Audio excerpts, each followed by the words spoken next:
Assalamualaikum warahmatullahi wabarakatuh. Selamat datang di video pembelajaran kali ini, yaitu yang bertemakan atau berjudul negara. Nah, apa sih itu negara? Kita akan membahas lebih dalam. Nah, sebelum itu, alangkah lebih baiknya jika kita perkenalan terlebih dahulu. Oke, baik. Perkenalkan, nama saya Sania Alfania Barokah, biasa dipanggil Fani, dari Universitas 11 Maret, dengan prodi yaitu Pendidikan Guru Sekolah Dasar Kebumen, dengan NIM K7121-055, nomor absen yaitu 21. Asal saya yaitu dari Kebumen. Tujuan saya membuat video ini adalah untuk memenuhi salah satu tugas mata kuliah, yaitu Pendidikan Kewarganegaraan yang diampu oleh Bapak Dr. Andes Wahyudi, MPD. Oke, langsung saja untuk mempersingkat waktu, mari kita masuk dalam pembahasan kita kali ini, yaitu dalam video ini membahas ada 5 pembahasan, yaitu yang pertama yaitu ada pengertian dari negara, yang kedua ada teori terjadinya negara, yang ketiga ada unsur negara, yang keempat ada fungsi negara, dan yang kelima ada tujuan negara. Yuk simak lebih lanjut video ini dan jangan di skip ya. Baik, langsung saja untuk mempersingkat waktu, kita langsung masuk kepada pembahasan yang pertama, yaitu pengertian negara.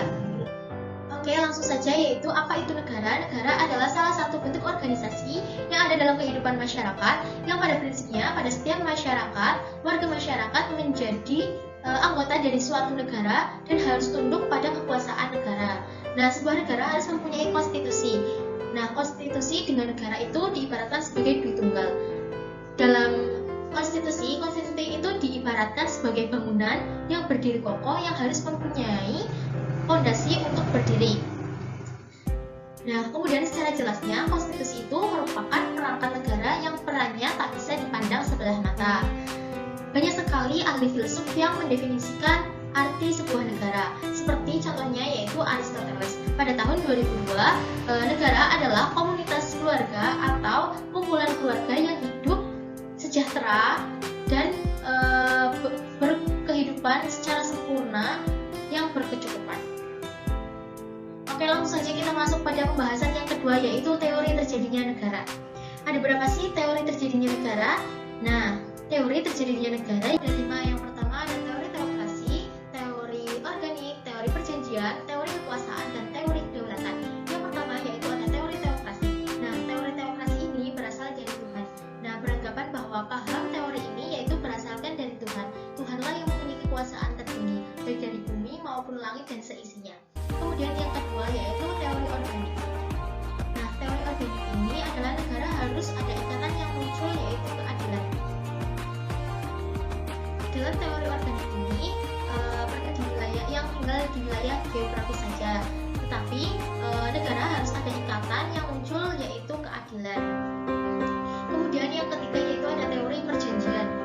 Nah, teori perjanjian ini adanya perjanjian dari setiap masyarakat untuk adanya perjanjian untuk membentuk suatu aturan, baik aturan maupun adat istiadat untuk landasan kita hidup di sebuah wilayah supaya tidak hidup dengan semaunya sendiri.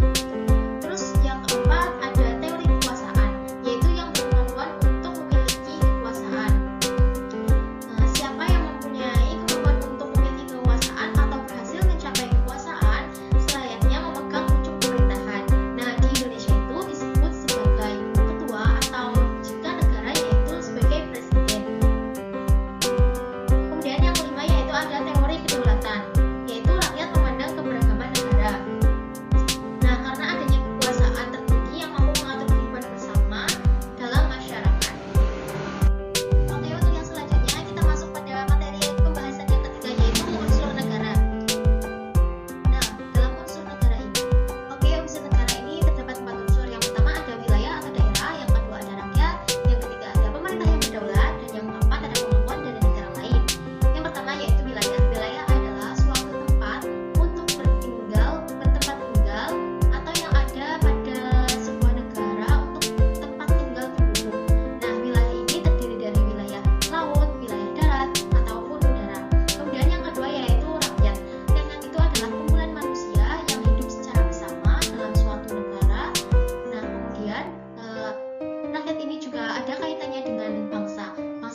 kelompok manusia yang dipersatukan oleh kesamaan sejarah dan cita-cita yang sama.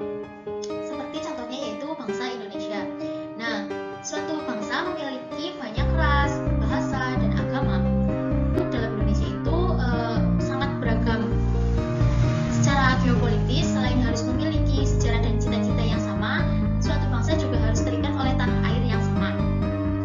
Nah, rakyat merupakan unsur terpenting bagi suatu negara, karena rakyatlah yang berkepentingan untuk berorganisasi agar organisasi dalam negara tersebut dapat berjalan dengan baik. Rakyat itu dibedakan menjadi dua. Yang pertama yaitu penduduk dan bukan penduduk, yang kedua yaitu warga negara dan bukan warga negara. Nah, penduduk itu adalah orang yang bertempat tinggal atau berdomisili tetap di suatu wilayah. Sedangkan bukan penduduk adalah orang yang hanya bertempat secara sementara pada suatu wilayah dan tidak bermaksud untuk bertempat tinggal di negara tersebut. Kemudian yang kedua itu ada warga negara dan bukan warga negara. Nah, warga negara adalah orang yang telah ditetapkan secara hukum di suatu negara. Kemudian bukan warga negara adalah orang dari negara asing atau warga negara lain yang bertempat tinggal di suatu negara atau hanya beberapa waktu saja. Baik, untuk yang selanjutnya yaitu pemerintah yang berdaulat. Nah, pemerintah itu adalah gabungan dari semua badan kenegaraan, baik itu lembaga legislatif, yudikatif, maupun eksekutif yang berkuasa di wilayah di wilayah suatu negara. Pemerintah yang berdaulat yang berarti adalah pemerintah yang memegang kekuasaan tertinggi di dalam negara tersebut. Pemerintah yang berdaulat adalah pemerintah yang berkuasa ke dalam dan keluar. Maksudnya ke dalam yaitu berarti bahwa kekuasaan pemerintah itu dihormati dan ditaati oleh seluruh rakyat dari negara tersebut. Kemudian kekuasaan keluar yaitu bahwa kekuasaan pemerintah dihormati dan diakui oleh negara-negara lain. Menurut Jean Bodin pada tahun 1530 sampai 1596 yang merupakan ahli dari negara Prancis berpendapat bahwa negara tanpa kekuasaan bukanlah suatu negara. Kemudian yang selanjutnya yaitu pengakuan dari negara lain atau unsur deklaratif. Nah, dalam pengakuan itu yang sangat penting yang pertama yaitu tidak mengasingkan saat kumpulan manusia dari hubungan-hubungan internasional. Kemudian yang kedua yaitu menjamin kelanjutan hubungan-hubungan internasional dengan jalan mencegah kekosongan hukum yang merugikan baik dari kepentingan individu maupun hubungan antar negara.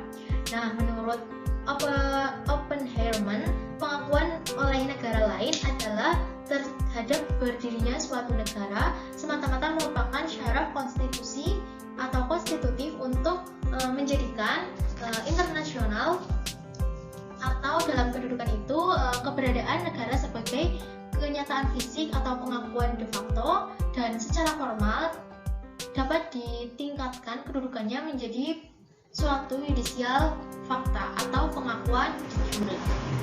Nah, pengetahuan de facto itu sendiri adalah pengakuan yang menurut kenyataan bahwa suatu negara telah berdiri dan menjalankan kekuasaannya sebagaimana berdaulat lainnya. Sedangkan pengakuan de jure adalah pengakuan secara hukum bahwa suatu negara telah berdiri dan diakui kedaulatannya berdasarkan hukum internasional. Nah, perbedaan antara pengakuan de facto dan pengakuan de jure adalah yang pertama, hanya negara atau pemerintah yang diakui secara de jure yang dapat mengajukan klaim atas harta benda yang berada dalam suatu wilayah. Kemudian yang kedua yaitu wakil-wakil negara yang diakui secara de facto secara hukum tidak berhak atas kehendak atau kekebalan dan hak-hak istimewa yang diplomatik secara penuh. Kemudian yang ketiga yaitu ada pengakuan de facto karena sifatnya sementara, pada prinsipnya dapat ditarik kembali.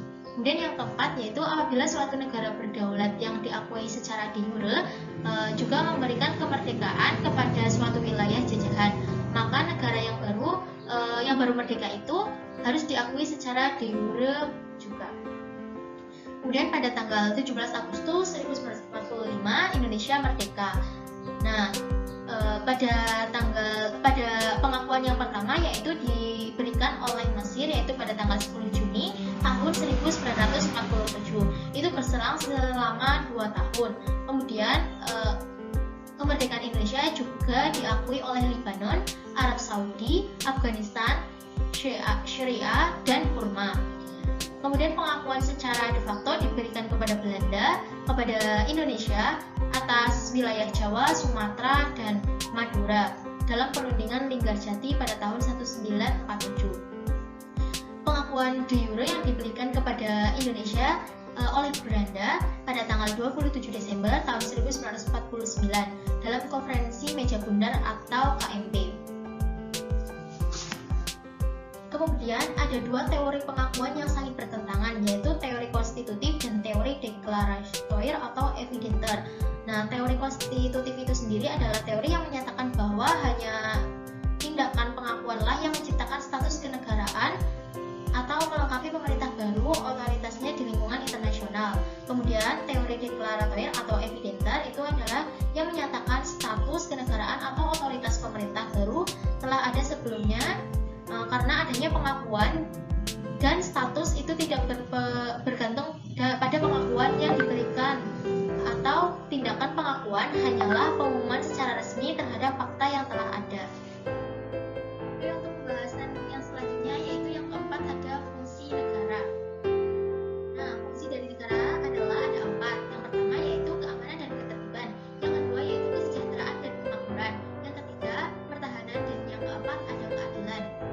Yang pertama yaitu adanya keamanan dan ketertiban. Suatu negara wajib menciptakan keamanan dan ketertiban untuk mencegah bentrokan-bentrokan atau pertikaian yang terjadi antar manusia di dalam masyarakat. Nah, untuk mengatur adanya keamanan dan ketertiban, sebuah negara wajib mempunyai aturan atau hukum yang tertulis untuk mewujudkan keamanan dan ketertiban suatu negara. Untuk yang selanjutnya yaitu kesejahteraan dan kemakmuran. Sebuah negara wajib menciptakan adanya kesejahteraan dan kemakmuran bagi rakyatnya, yaitu dengan cara mengadakan pembangunan yang ada pada segala bidang dan menciptakan sistem ekonomi demi tercapainya kesejahteraan dan kemakmuran tersebut. Bukan berarti setiap negara itu bertanggung jawab atas kesejahteraan dan kemakmuran semua rakyatnya, tetapi juga adanya perlu dukungan dari rakyat untuk kesejahteraan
materi pembahasan tentang negara. Namun sebelum ditutup ada sedikit quotes dari Jenderal Sudirman, yaitu karena kewajiban kamilah sebagai pelajar untuk tetap pada pendirian semula, mempertahankan dan mengorbankan jiwa untuk kedaulatan negara dan bangsa kita seluruhnya. Jenderal Sudirman. Oke, sekian video pembelajaran mengenai pembahasan negara dari saya. Kurang lebihnya mohon maaf. Wassalamualaikum warahmatullahi wabarakatuh. Sampai jumpa.